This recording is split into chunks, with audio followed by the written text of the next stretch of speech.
નમસ્કાર, ગુજરાત કમાન્ડ લાઈવમાં આપનું સ્વાગત છે. નવસારી જિલ્લા સહિત ગણદેવી અને બિલીમોરા પંથકમાં છેલ્લા 72 કલાકથી વરસી રહેલા અવિરત મુશળધાર વરસાદને કારણે સમગ્ર જનજીવન અસ્તવ્યસ્ત બન્યું છે. ઉપરવાસમાં થયેલા ભારે વરસાદને પગલે લોકમાતા કાવેરી ભયજનક સપાટી વટાવીને વહેતા બિલીમોરાનો દેસરા વિસ્તાર સંપૂર્ણપણે જળબંબાકાર થયો છે.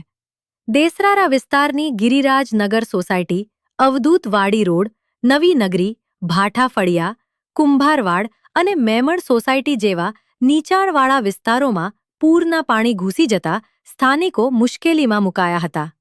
પરિસ્થિતિ ગંભીર બનતા એનડીઆરએફની ટીમે તાત્કાલિક મોરચો સંભાળી પૂરના પાણીમાં ફસાયેલા લોકોને સુરક્ષિત રીતે રેસ્ક્યુ કરી આશ્રય સ્થાનો પર ખસેડ્યા હતા, જ્યાં તંત્ર દ્વારા તેમના માટે રહેવા, જમવા અને પ્રાથમિક સુવિધાઓ પૂરી પાડવામાં આવી રહી છે.